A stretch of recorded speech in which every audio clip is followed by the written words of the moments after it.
এবং ট্রেন স্টপেজের দাবি নিয়ে আজকের এই মানববন্ধন। আজকের মানববন্ধনের সম্মানিত সভাপতি, উপস্থিত বিভিন্ন দল মত ধর্মবর্ণের নেতৃবৃন্দরা, আসসালামু আলাইকুম।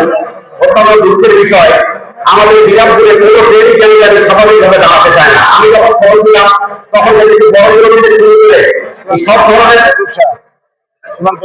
আপনার আন্তঃজেলার যে ট্রেনগুলো, এগুলো কখনোই স্বাভাবিকভাবে দাঁড়ায় না। জামান চাষা, সেলিম চাষা, রফিকুল চাষা, তারপরে আমাদের এই মানিক মামা সহ এনারা আন্দোলন না করলে কোনো ট্রেনই কেন জানি থামে না। আমরা এই শান্তিপূর্ণ কর্মসূচির মধ্যে দিয়ে যদি পঞ্চগড় কুড়িগ্রাম এক্সপ্রেস ট্রেনকে যদি না থামাতে পারি, তাহলে আমি বর্তমানে অন্তর্বর্তীকালীন সরকারের রেল উপদেষ্টা সহ যোগাযোগ মন্ত্রণালয়ের যারা জেলার সংশ্লিষ্ট আছেন তাদের উদ্দেশ্যে বলতে চাই, যদি শান্তিপূর্ণ কর্মসূচির মধ্যে দিয়ে আমাদের এই স্টপেজটি এখানে বাস্তবায়িত না হয় ট্রেনে, তাহলে আমরা আগামীতে সকল দল এবং ধর্মের মানুষকে নিয়ে কঠোর কর্মসূচির মধ্যে দিয়ে আমরা আমাদের এই দাবি আদায় করব, এই আশাবাদ ব্যক্ত করে এই মানববন্ধন আগত সকল ব্যক্তিবর্গকে আমি আমার ব্যক্তিগত পক্ষ থেকে ধন্যবাদ এবং অভিনন্দন জানিয়ে আমি আমার সংক্ষিপ্ত কথা শেষ করছি। আসসালামু আলাইকুম।